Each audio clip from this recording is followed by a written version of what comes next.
একটা নিরপেক্ষ জায়গা থেকে রিপোর্ট হয়েছে, সেখানে আমরা বাংলাদেশিরা কেউ এটার সাথে জড়িত ছিলাম না। বিএনপি জামাতের কেউ এই রিপোর্টটা লিখে নাই, এটা লিখেছে সবাই যারা, তারা সবাই ইন্টারন্যাশনাল অন্য দেশে, বাংলাদেশি একজনও সেটার সাথে জড়িত না, এবং কোনো দলের কেউ এটার সাথে জড়িত না।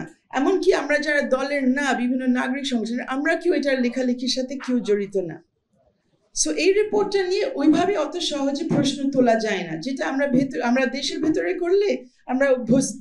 আমি একটা কথা বললে আরেকজন কাদা ছুড়বে, উনি কথা বললে আমি সাথে সাথে বলবো সে ওই মার্কা এই মার্কা, এই জন্য তার কথা বিশ্বাস করা যায় না।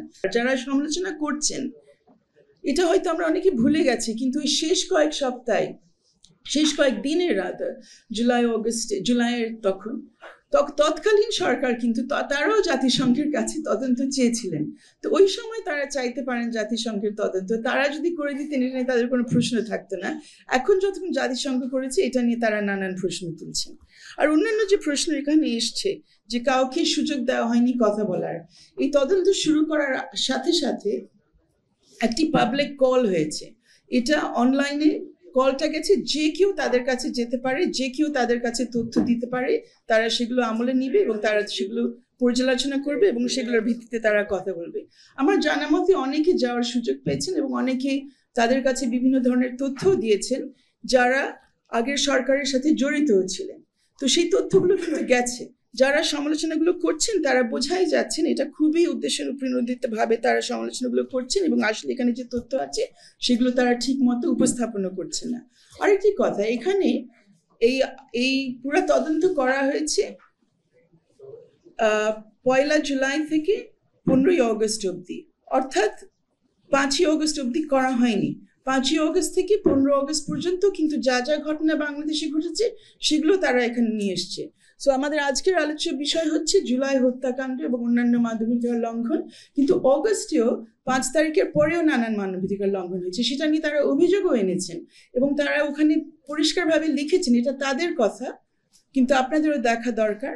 তারা বলেছেন যে বাংলাদেশের কোনো কোনো রাজনৈতিক দল এই ঘটনাগুলোর সাথে জড়িত ছিলেন 5 তারিখের পরে, অর্থাৎ সেগুলো কিন্তু তদন্ত হওয়া দরকার। আবার বলেছেন যে না, পরবর্তী ঘটনা অনেকগুলো আবার কোনো দলের সাথে সেভাবে দলের সদস্যরা জড়িত ছিলেন, দল থেকে কোনো নির্দেশনা দেওয়া হয়নি, বিভিন্ন ব্যক্তিরা জড়িত ছিলেন, কিন্তু সেই ঘটনাগুলো যেহেতু বিশেষ জনগোষ্ঠীর বিরুদ্ধে হয়েছে, আহমদীয়দের বিরুদ্ধে আক্রমণ হয়েছে, হিন্দুদের বিরুদ্ধে আক্রমণ হয়েছে, আদিবাসীদের উপরে আক্রমণ হয়েছে, হামলা হয়েছে, ঘরবাড়ি পুরানো হয়েছে, আওয়ামী লীগের সদস্যদেরও ঘরবাড়ি পুরানো হয়েছে, সেগুলো তারা বলেছে মানবাধিকার লঙ্ঘনের কাতারে পড়ে, সেগুলো তদন্ত করতে হবে। এবং তারা বলেছে যে অন্তর্বর্তীকালীন সরকার বলেছে সেই সব ব্যাপারে তারা মামলা মোকদ্দমা রুজু করছে।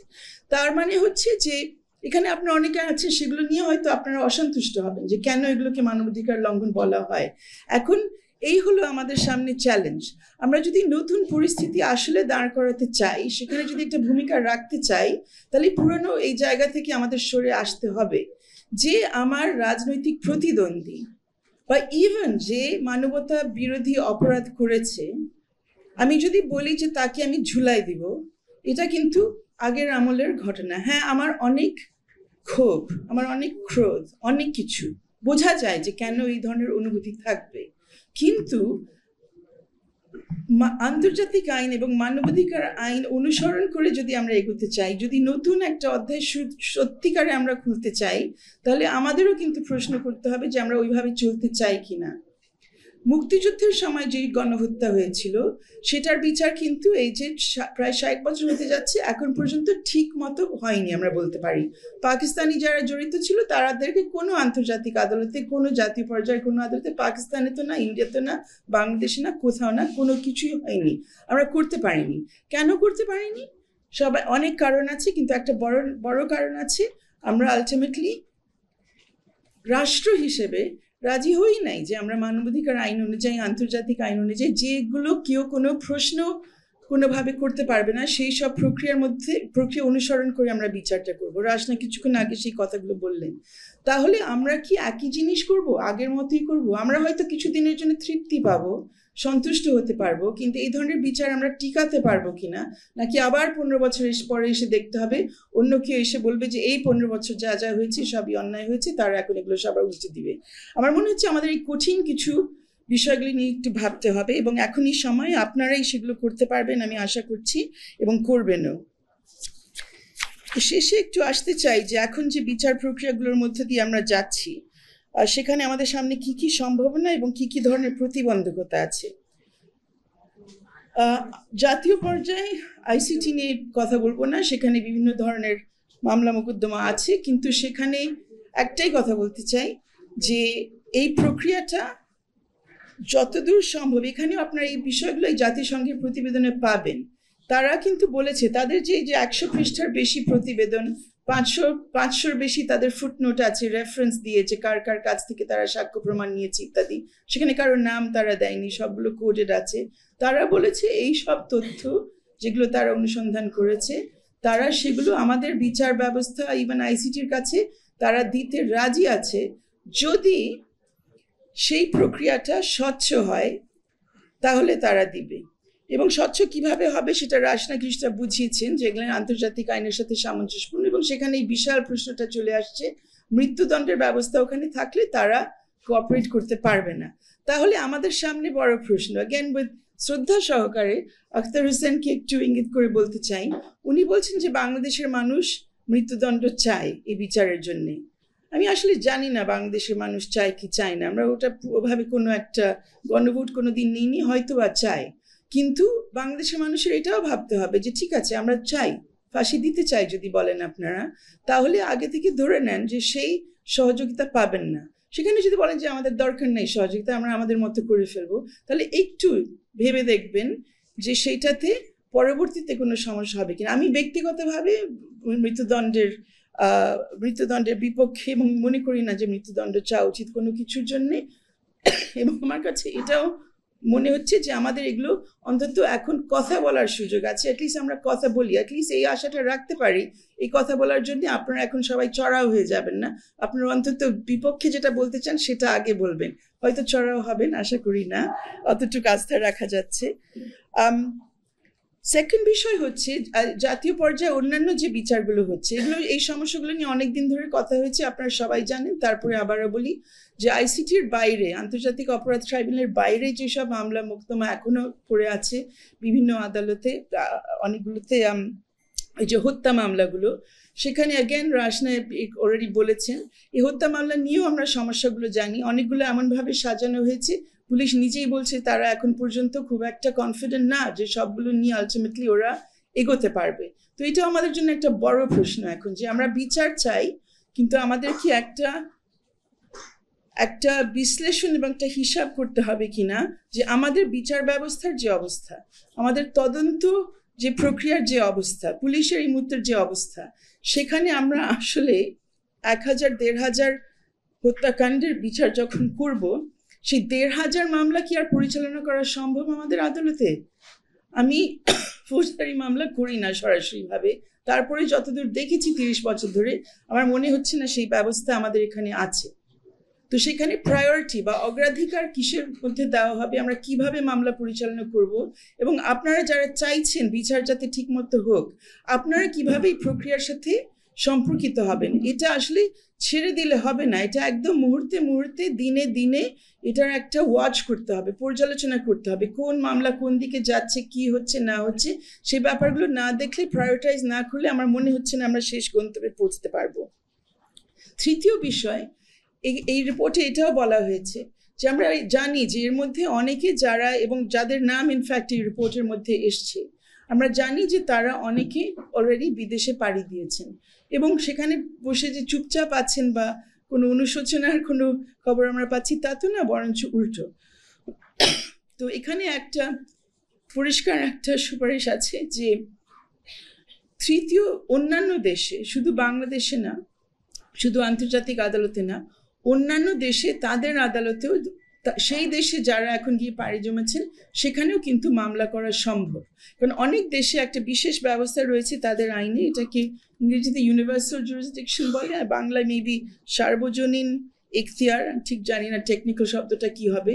ধারণাটা হচ্ছে এরকম যে মানবতা বিরোধী অপরাধ যেখানেই ঘটুক না কেন, যেই দেশেই হোক না কেন, যেই নাগরিক ঘটাক না কেন, যেই দেশের নাগরিক সেটা ঘটিয়েছে বা যেই দেশের নাগরিক সেটার শিকার হয়েছে, যেহেতু এগুলো মানবাধিকার বিরোধী অপরাধ, এগুলো যে কোনো দেশে বিচার হতে পারে।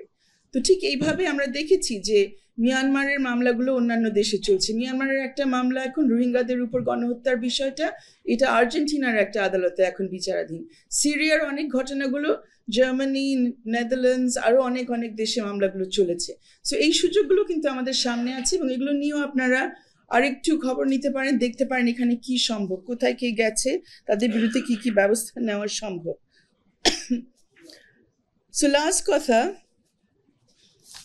এবং প্রথম কথা আই থিঙ্ক যে আমরা চুজ করতে পারবো না আমরা কি করব, কতটুক নিব না নিব। আমরা যদি এই প্রতিবেদনটা আমাদের পক্ষে নিতে চাই, প্রথম কথা হলো এগুলো সবার কাছে একটু পৌঁছে দেওয়া।